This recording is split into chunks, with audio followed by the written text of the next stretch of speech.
Welcome to An Epiphany with Tiffany. My name is Tiffany, and I've just had an epiphany. This podcast is all about Christian singles looking for community. Christian dating can be quite a mess these days. I'll share stories from my guests and practical tips for successful love. Dating shouldn't be this hard, right? So grab your favorite snack or drink and curl up with this episode, and you might just have an epiphany of your own. Okay, so I just had a really good conversation about this, and I kind of feel like if you're okay with it, I want to have another conversation about this. So You said that you would be interested in dating somebody with a porn past. So if you feel comfortable, kind of talking about like what that would look like for you, like how would you handle that conversations, like what would that entail for you as a woman? Yeah. And I think the reason that I gave that answer is that we all have things in our past and we all have struggles. And so I don't want to rule someone out that could be an amazing person and an amazing partner that just got caught up in something that they shouldn't have. And so to me, as long as they are working on it and moving forward and, turning to God and being open and honest with themselves and with me about what's going on, then I think they still have amazing potential. And, God can use anybody, no matter what we've been through, to really make a difference in the world. So, I would just want open conversation and just being honest about where we are. Like, I don't want to, be like mothering and being like, well, have you been keeping up with everything, but just being honest and checking in about it every now and then, Yeah. And that's a great point. The not being mothering, because you have to trust them as well, that they are being honest and that they're turning to God and they're doing everything they can, setting up boundaries to not fall back into that addiction. Yes. Amen. And like that, because again, you said we all have our things. And so, I know I have my stuff that I would want to be able to discuss, right? And to be able to have some level of accountability, but also I would still have like women accountability partners, right? Yes. But like if we're talking like in a marriage, you still need to be able to hold your partner to a certain level of accountability. That's Absolutely. my opinion. Yeah. Absolutely.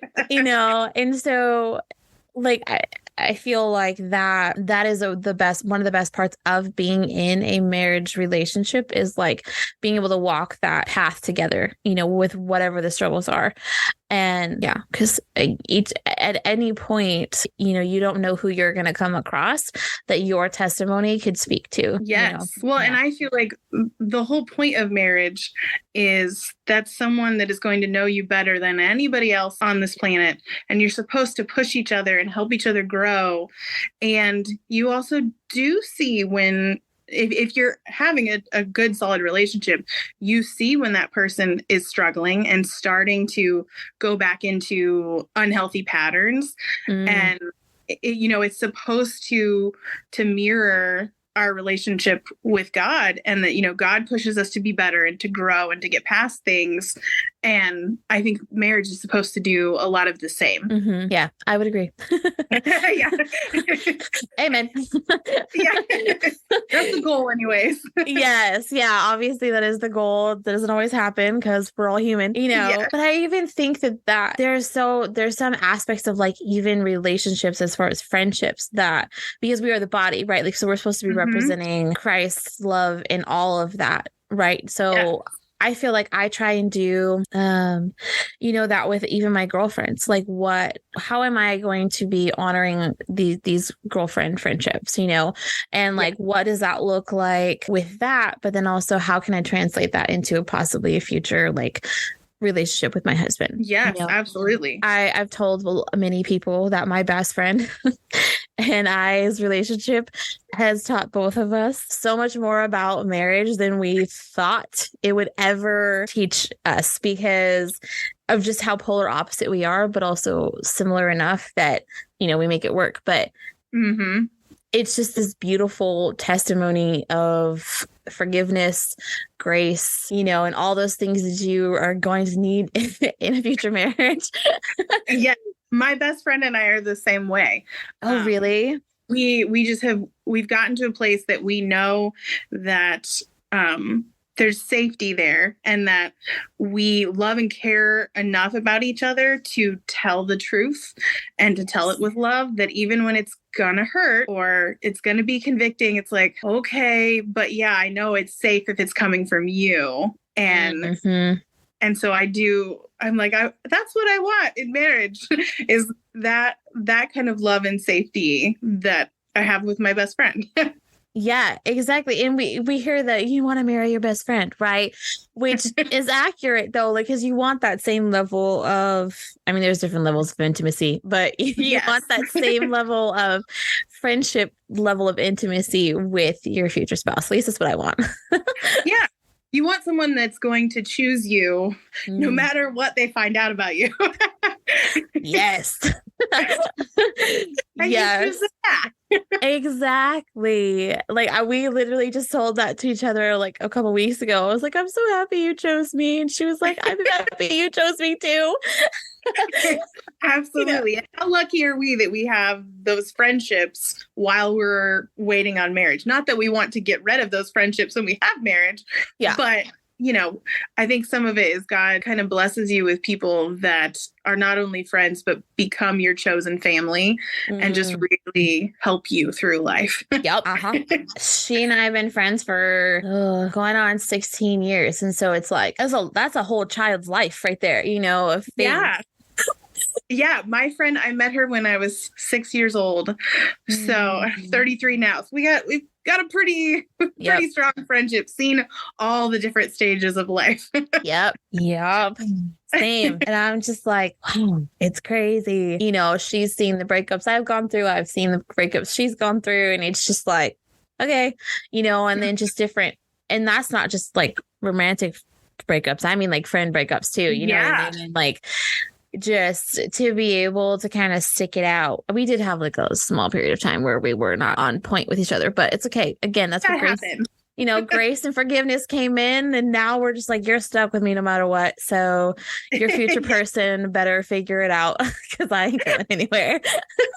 Absolutely. I've actually said, I was like, I need my future spouse to meet her and her husband before even like my parents, because a best friend does not approve, it's probably not going to happen.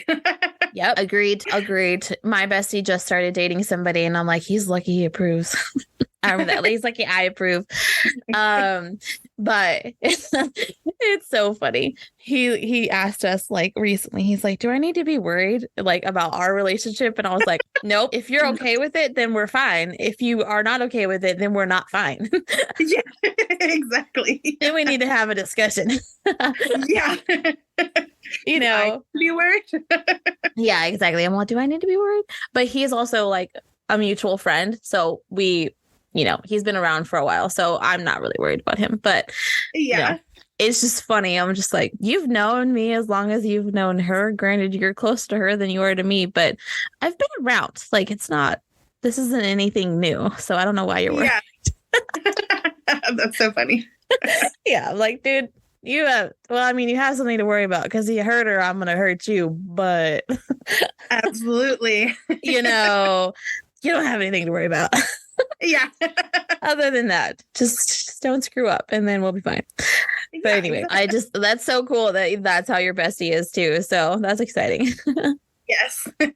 It's a rarity to find that kind of friendship. Yeah. Yep. It is. Have you heard the joke that where it goes, can somebody explain how Jesus kept 12 best friends in his 30s? And I'm like, yes. Exactly. The older I get, the more I'm like, yeah, 1 or 2 is fine. I'm good with that. Quality over quantity. Yes, definitely. And I've realized like with the friendships that I do have, because everybody's at a different stage, right? But I've learned that although my best friend I will tell everything to at different points, sometimes I need to check in with somebody else. You know what I mean? And so it's like, it's great to have that community and it doesn't have to be huge. Yeah. But anyway, that was just kind of like a whole random tangent, but I loved it. Yes. It wouldn't be a podcast with women if there wasn't a tangent. Thank you. Can you say that again louder for the people in the back? Yes. This is just how our brains work. So you got to get used to it. If you want a woman in your life, prepare for tangents. Nope, that's just how we go. And that is exactly why I'm doing this podcast completely different than how Bob is doing it. So, you know, that's fine. It's just, I want the guys to be able to hear us talking. So, yeah. Yes. I feel like that's better than, you know, just not. So, ooh, I mean, I've had a lot of conversations about the purity culture thing, but I liked your answer. Because I feel like boundaries are so important. So if you want to just let's just jump into it and see what happens. Yeah, absolutely. Yeah. So for me, I feel like purity culture, it was a good idea, but I don't think it was executed well. It was all about shaming and shaming and shaming, and sex is bad, and you shouldn't have sex, and you need to wait till marriage. And the meaning behind it was good, but they didn't give us the tools and the boundaries of how to do that. And it kind of left everyone with, okay, well, where's the line? What is allowed? What is not allowed? And then for a lot of people, it just made it that if you mess up at all, you just feel complete shame and like, I'm going to hell. What am I going to do now? How do I get back on the right track, you know? And I just think it's so important that now, especially for teenagers, that people explain that it's not about where the line is. And I don't remember where I heard this, but I heard this a couple weeks ago and it just really stuck with me. It's not about what's permissible. It's about living a holy life. Ooh. So if it's not holy, and it doesn't feel holy, we shouldn't be doing it. And I thought, I really wish someone told me that when I was 16 years old, you know? And I think there needs to be more open conversation and a safe place for teenagers to talk to their parents and say, I'm struggling with this. How do I set the boundaries? How do I go forward and live a pure life? And how do I meet those goals? And then if they do mess up, we need grace and to help them get back on track and help them figure out how to go forward and not just feel like they've ruined their whole life if they messed up a little bit, you know? Because I don't think that's what Jesus would be saying to everyone. He wouldn't condemn them because they crossed a line, you know? Yeah. So that's just my thoughts on 90s purity culture. Well, those were amazing thoughts. Thank you. You're welcome. I love that though, because, you know, if you think about the gospel, right, and you look at how Jesus treated Mary Magdalene and how he treated Peter, how, you know, like those two in particular probably stick out more than the others, just because of like her past, right? And then the fact that Peter just was like, I don't know him. You know what I mean? And like that whole process of like Jesus sitting down with Peter and literally asking the same question 3 times because it was that was his promise of redemption, right? Like you had to walk him through, you denied me 3 times. And so I'm going to ask you 3 times. Right. And it's just beautiful. I love that he didn't condemn Peter at all. You know, and obviously Peter was frustrated and was like, why are you asking me a 3rd time? You know, right?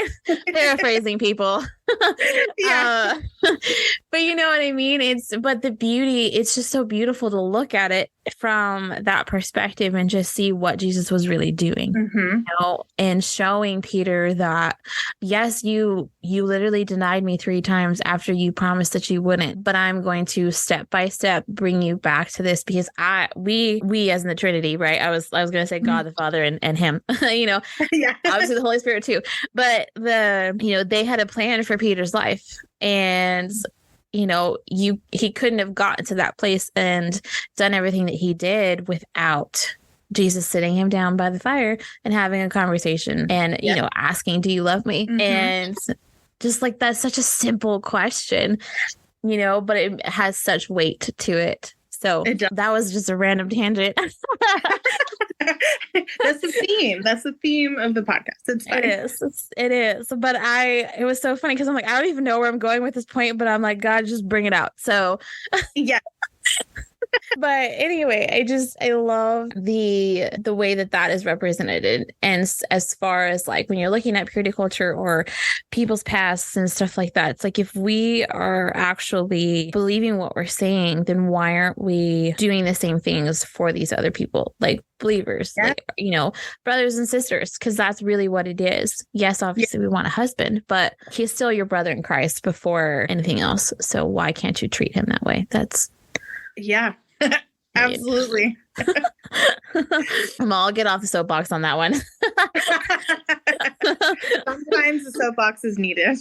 It is. But anyway, like I kind of want to touch on your struggle for dating currently, because this is my struggle too, of finding men with the same level of conviction. And so, if you want to just kind of talk about that, whatever you want to share, go for it. Yeah, it's definitely been a struggle. And sometimes it feels like there just aren't any men out there who have the same conviction to wait until marriage. And it's been a learning process for me to stand up for myself and to say, even though I want a relationship and I eventually want marriage, I shouldn't settle for someone who doesn't share those convictions. Even just a couple of months ago, I started talking to a guy and I brought up that I wanted to wait until marriage. And he said, "Oh, that's fine." His words were, "I'm a sexual person, but I have self-control." And I thought, okay, that's not going to work because that means I have to hold the boundaries and I have to be the one that reminds you we're not doing these things. And that should be something that we work towards together and that we're both holding the boundaries and we're both following whatever rules we put in place that helps us stay pure and holy.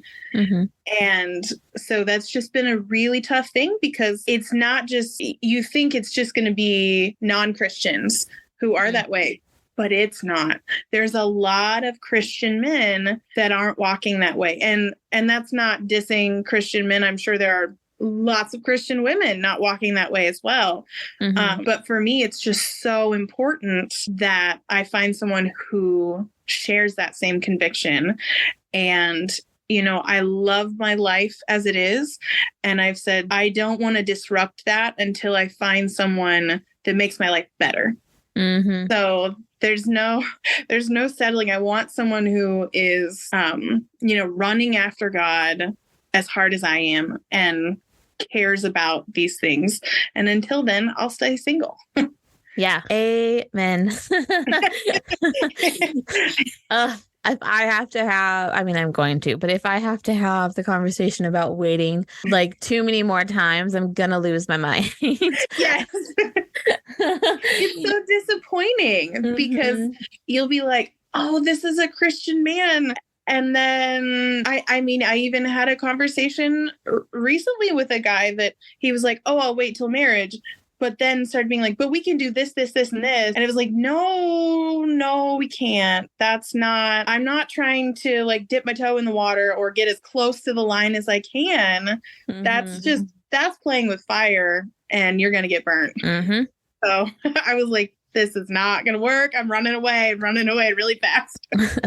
Thank you for showing me that you are not the person I'm going to be with.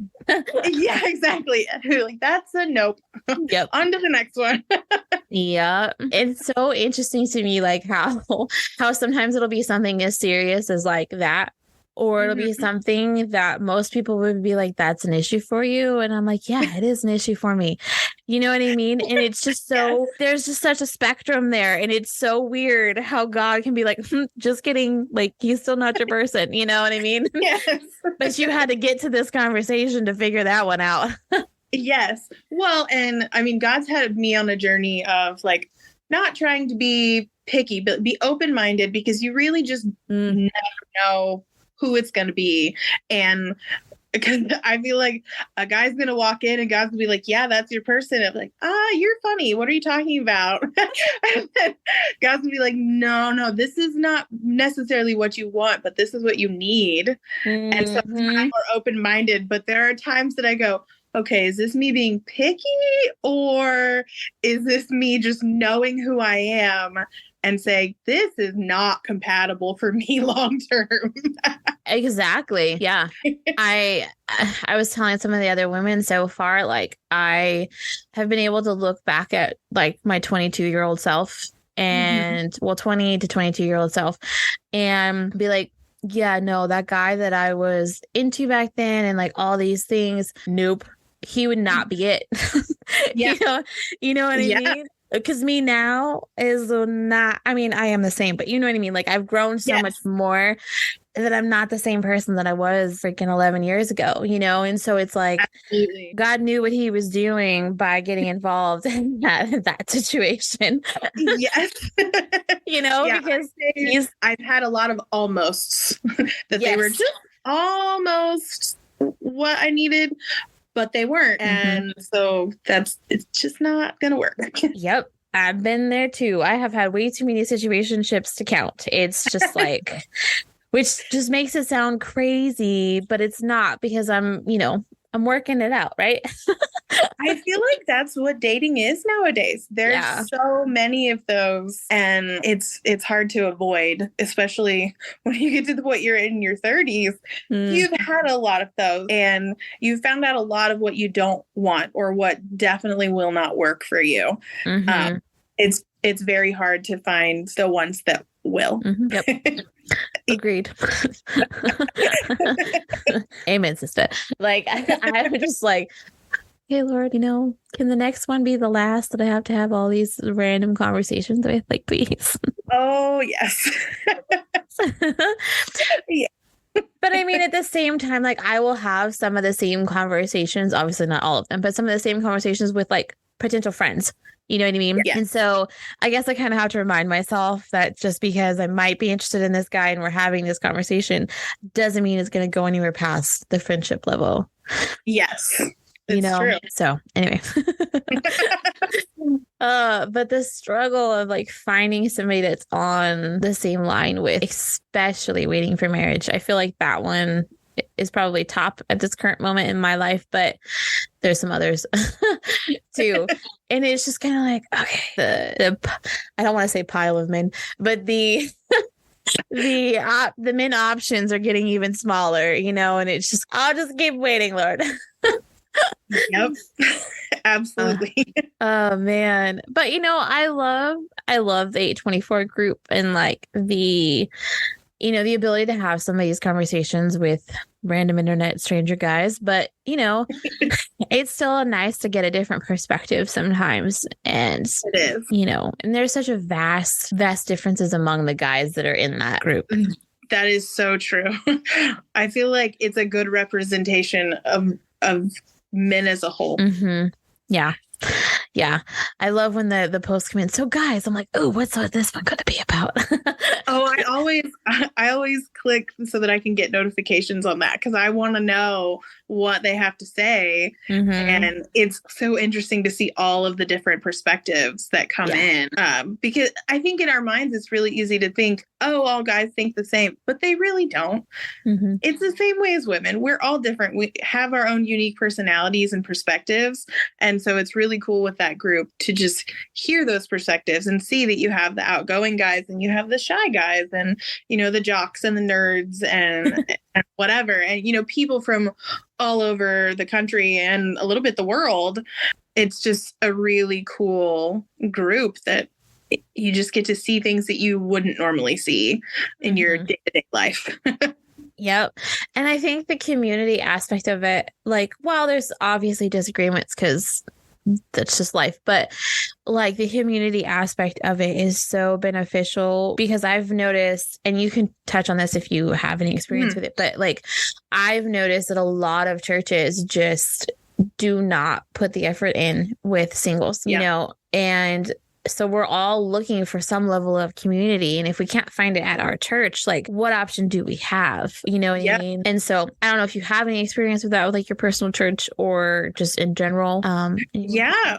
When I actually started at my church, I wanted to join like a Bible study, and I thought it would be fun to join like a mixed group. And I don't know if this is still the case because I've been going there for like 10 years. But at the time, they didn't have mixed groups unless it was married couples. Yep. And it was like, well, what are we supposed to do then? Just go to a bar to meet other singles? Like, I don't think that's what you want us to do. Right. And then within a few years, there was enough of us saying, hey, we're interested in this, that they did a like singles, it wasn't really a Bible study. It was more like a single study where they were talking to us about singleness and kind of touching on how to help you wait well and everything. And, you know, the hardest part with that was that not everyone is going to get out of the season of singleness. Yeah. We're not guaranteed marriage. And so it shouldn't be just saying, okay, well, use your singleness to serve God. And this is the only time that you're just going to have unlimited amounts of time and energy. Mm-hmm. And I do understand that when you get married and have kids, it's totally different. And you don't have the flexibility that we do as single people. Mm-hmm. But singleness is not a disease, and it shouldn't be treated as that. And you can't guarantee that it's just a season. Yeah. It could be your whole life. And so I feel like so many churches try to just get us through our singleness, but it's really about finding contentment in our singleness and how to serve God in our singleness, whether it's for a month, a few months, a year, a few years, or the rest of our life. Mm-hmm. We really have to find contentment and ways to build community around us so that we have that same, you know, the deep friendships and things that you would find in marriage. Mm-hmm. And just try to combat the loneliness that can come with being single. So my church really tried, but it didn't quite get there. Also same. Yeah. I'm just like so we had like a young adults group, basically. And, you know, there were a mixture of couples and singles and whatever. And then it kind of, we aged out, and then they changed the age. But then at that point, new like college freshman-ish age people were coming in. And I'm like, I'm too old for that. Like, yeah, we're at completely different stages in life. So like, why can't we have like a middle group? You know what I mean? Yes. And like the 25s and like, or like the 25s to 30s, and then like the 30s to even 40s. Like, why can't we have that? You know, because that's where I'm at right now. And then the current like situation at my church with young adults is it's literally a bunch of married couples and like a sprinkling of singles and like a couple of my family members that I'm like, just kind of like, that's not really my group either. You know, and so I'm just kind of like, okay, so I'll just find an online group of random internet strangers and see how it goes. Yeah, if we can't find it, we're going to build it. Yes, build it and they will come. Okay. Yeah. Build the singles groups and the Christian singles will come. Exactly. Well, you look at, 824, it wasn't even a year ago that it started. Right. And it's already at like 2,500 people. Mm-hmm. So that just shows there's a need and there's people who want that community. And it's so hard to build. Mm-hmm. So hard to build. Especially 30 plus. Like, you know, I was in some other groups last year that are like, we're all age groups, right? Or we're had a lot of younger people. And no judgment to them, but yes, also different stages of life. And so, you know, it was just kind of like this is literally like my church, but online, you know? And so it was kind of like, I need something else.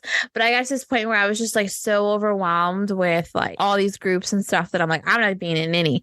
So I wasn't in a group until I think I've been in 824 for just over 2 months now.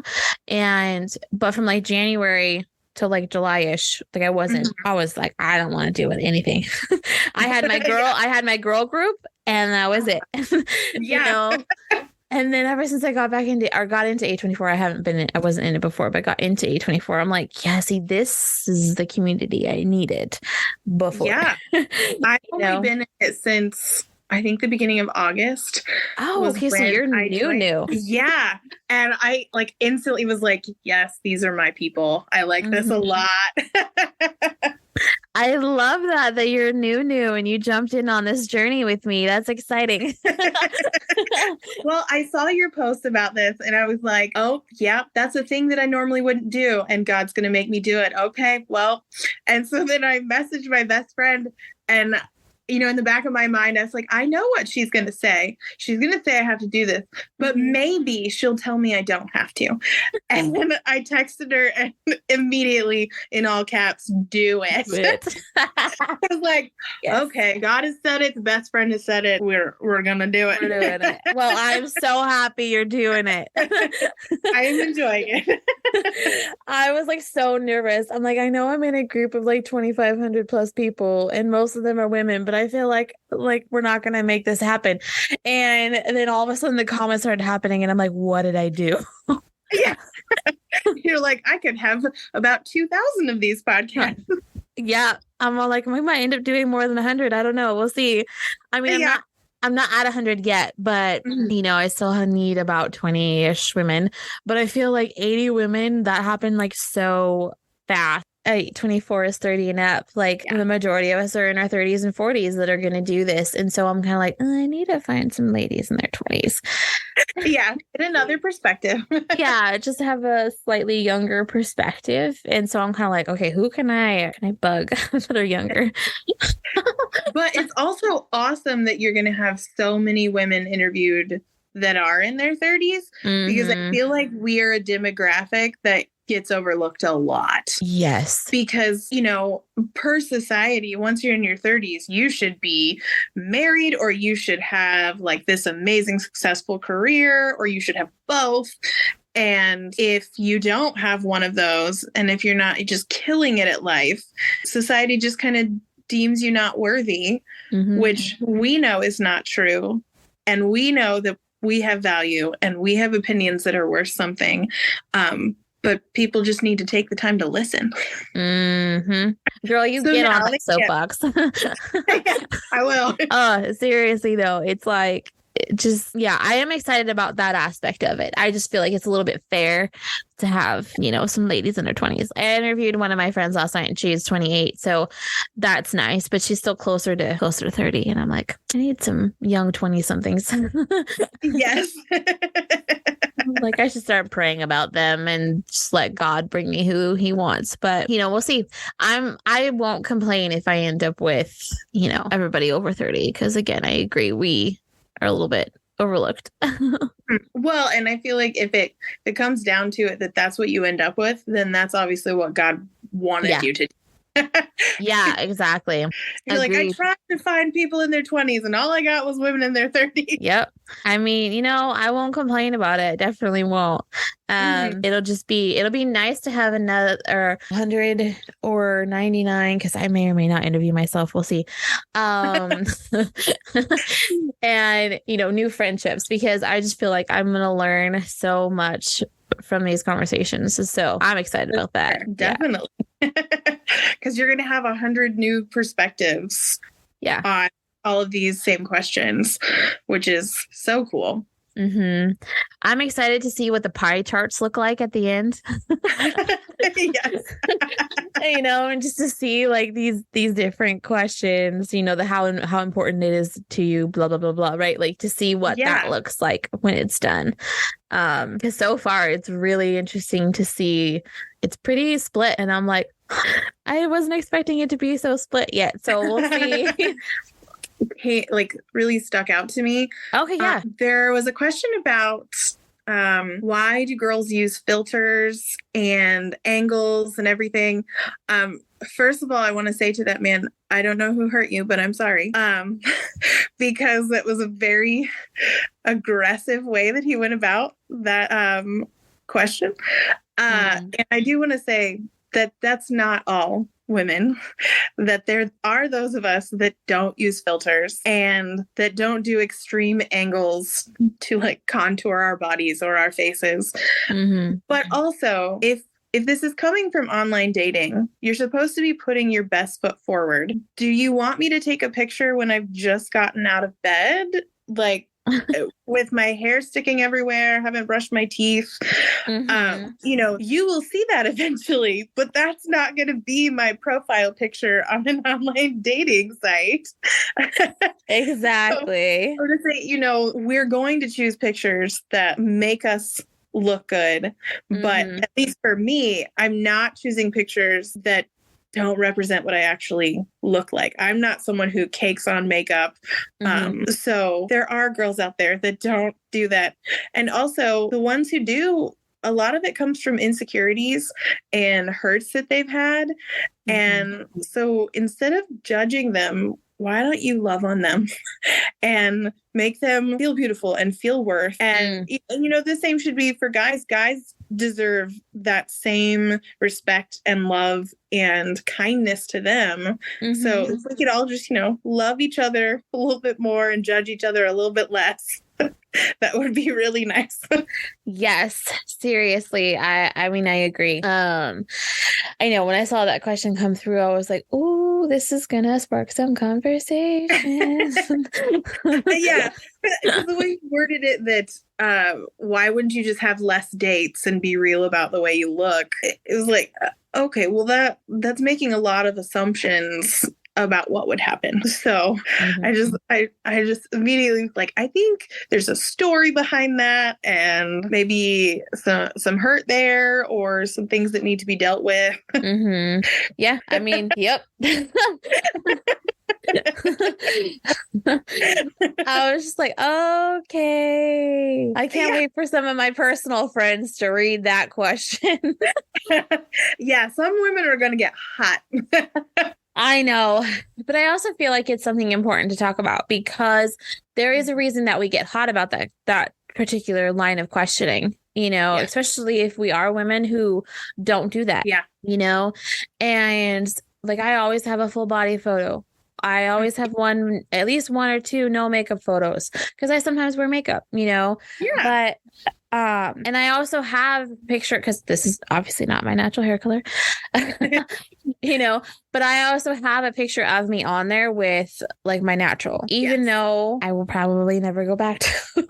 You're just like, this is I am. Yeah, this is my natural hair color. But if you like this is how it's going to be.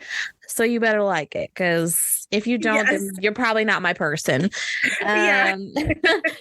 You know what I mean? And so like, I feel like that's a good representation of who I am though, as far as like looks wise, you know?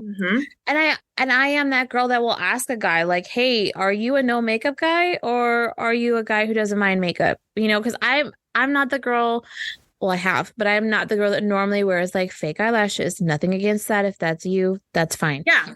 You know what I mean? But like, I want to gauge where that guy is at as far as like their preference on, you know, makeup. Because the majority of the time I am a messy bun, no makeup, t-shirt and leggings kind of girl. You know what I mean? And so that's what you're going to get on the everyday, honey. And, you know, I got to know if you're okay with that. But I also don't mind getting dressed up, doing my makeup, doing my hair, and going out. You know, like there's a range there. And I feel like guys need to hear that.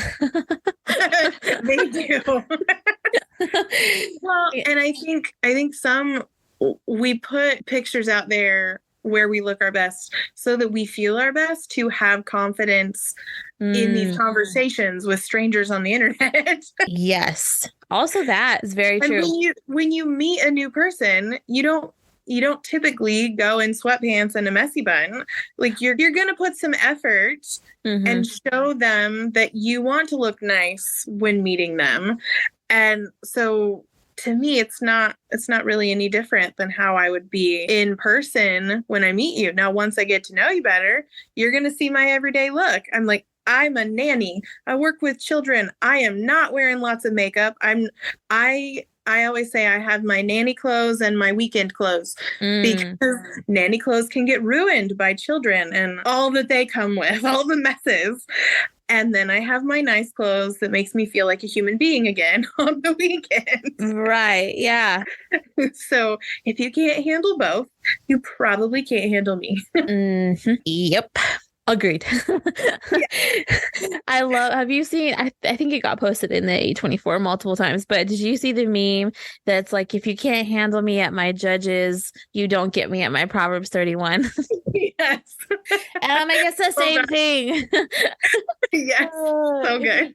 If you can't handle me when I am an emotional mess because I'm on my cycle and I just want chocolate and to watch sappy movies, then you don't get to hang out with me when I'm feeling great and I want to go out and look my best. Okay. It's just because that's real life, you know? Yes, that is a reality for a woman. Mm-hmm. And if you're wanting to get married, it's not going to get better, because if you want to have kids, you're going to get fewer and fewer days with makeup and nice clothes. You are just going to get the sweatpants covered in spit up, whatever food was thrown at you that day. Like, that's just reality. So you've gotta love us at both options. Yep. And I'm just going to throw this out there too, guys. Like, if you can't love us in those moments, hang on, let me rewind. I'm going to throw this out there that we just want to know that you can love us in those moments when we don't look our best. That is the biggest thing, you know.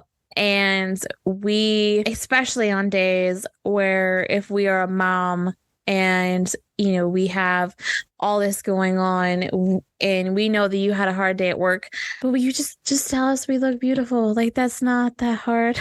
Yes. Like that will melt a woman's heart if she is in sweatpants and a messy bun and you tell her genuinely, not just saying this to get points, but you actually think she's beautiful and you say it. Yeah.